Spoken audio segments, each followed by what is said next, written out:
Hey everyone, Clint here from Oak and Iron Outdoors. You know, I have a 2004 Crestliner boat. It's an older fishing boat, but it's an awesome boat. I've had it for about 7 years now.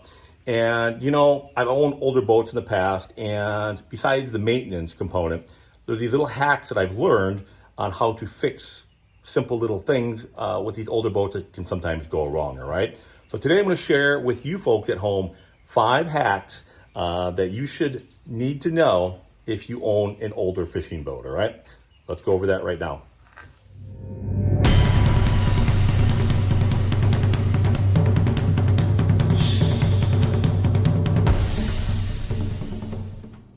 Armor All. And you might own an older power drive trolling motor where you don't have that assist with the trolling motor, all right? And you have to pull everything up 100% by hand. You take some Armor All, spray it on a rig, just wipe that shaft down all the way up and down. Lasts for about maybe a month or two, and then you may have to redo it again. But it makes that shaft slide so much more freely up and down, and you're not pulling as hard. Matter of fact, a lot of times you can just hit that lever and you can just pull straight back nice and easy. So just take the shaft of your trolling motor, spray it down with Armor All. It actually protects it, makes it look shiny and new. Again, but the key component is that it makes it slide much, much more freely, almost like it's brand new, all right? So hack number 1 is spray that trolling motor shaft with Armor All. Folks, hack number 2 is jumper cables, all right? Now, why would you carry jumper cables in a boat? Simply put, you know, you might have an older starting battery, or maybe you do have a newer starting battery, and for whatever reason, those cables have gotten corroded because you have an older fishing boat, all right? And that juice just isn't getting to the main motor, all right? So simply put, you take your jumper cables, you hook them up to your trolling battery, your deep cycle marine battery that you utilize for your trolling motor, and you run it back to your starting battery. And sometimes if that doesn't work, you can bypass the starting battery and go directly to the main motor. That is one little hack that you can do with an older boat.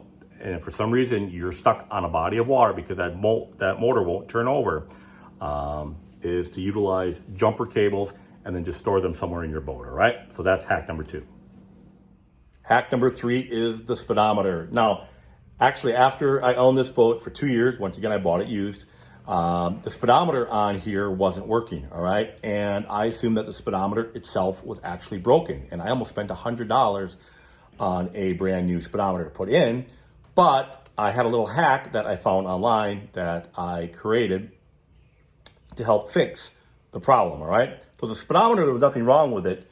Simply put, it was that hose that feeds the speedometer back to the motor, okay? So it applies air pressure, and then air pressure hitting the speedometer from the big motor tells you how fast you're going. So it's a very simple, quick fix, all right? Let's go take a look at that right now. All right, so if you look here, here is the speedometer hose. It's actually this clear hose right here, okay? And what can happen is they can get a crack in it where air will leak out or water can leak in. And then for whatever reason, the problem that I had is that I had water get into the speedometer hose, all right? And it just kind of connects over there. Now, I have it plugged in pretty good over here, so I'm not going to undo it and take the risk of it not working again. But simply put, you're just going to take a air compressor or even a bicycle pump. You're going to hook it up to that hose, and you're just going to blow this line out, all right? So just take a simple air compressor, blow that line out, and in a lot of cases, that will fix your speedometer, and it fixed mine. So a simple little hack. So the next hack is getting these connectors cleaned out. Now, this is the connector for a Garmin fish finder, but it can be a trolling motor connector. It can be even connectors for your battery terminals, all right? Just always make sure that those batteries are unplugged whenever you do this, all right? Even to your fish finders, okay? Make sure the fish finders do not have juice to them, or the trolling motor for that matter. All right, so last year, my old trolling motor, actually, I had issues with it. It would not run. And, you know, I almost took it in to see if it would get fixed, whatever the case may be. Simply put, it was just a bad connection. The connections got a little corroded. They didn't look real bad, but apparently it was bad enough. Put in these 2 solutions I'm going to share with you guys today, and that fixed it. And it saved me a bunch of money, frustration, and I was back on the water in no time. So let's go over those solutions right now.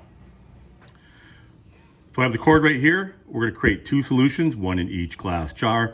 The first solution, simply put, you're going to take salt, table salt, and you're just going to pour it into the jar like such.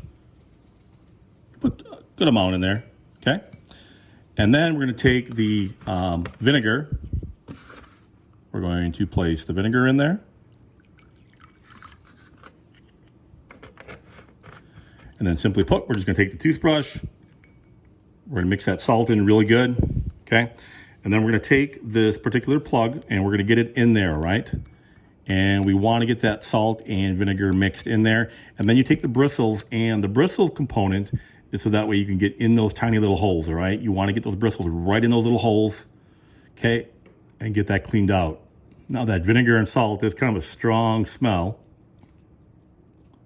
all right? And then I'll mix it up a little again, put it back in here. Now what I'll do too is I'll let this soak actually for 20 minutes or so, so it can really work on it. If it's really bad, you might want to let it soak for a few hours. But last time, I only let it soak for about 20 minutes to a half hour, all right? And then after you get done with that, you can simply just take water in your next jar here. Pour the water in the jar. Just take some baking soda.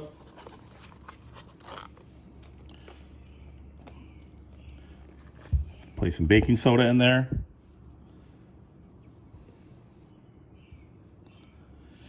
Same thing again. Just mix it up real good. Then you're going to take your connector, place your connector in there.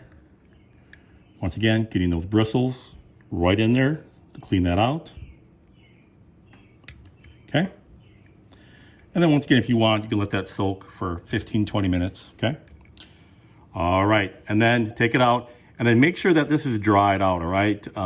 You know, let it sit maybe for 4 or 5 hours before you reconnect it in.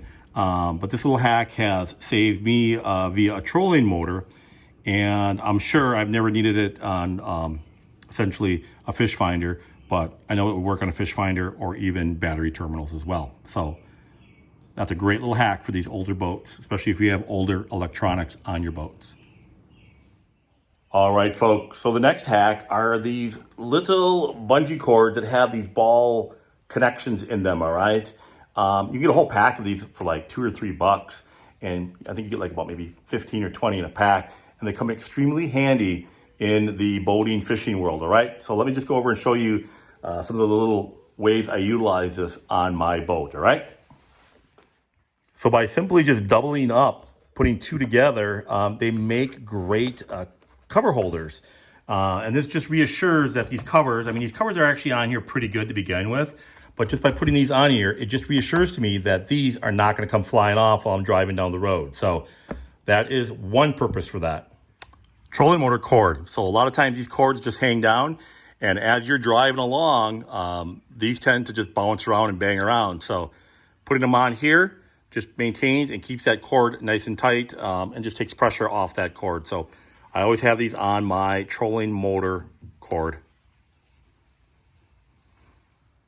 What I like to do is I like to take two of these cords and run them through my Scotty mount rod holders when I'm not trolling.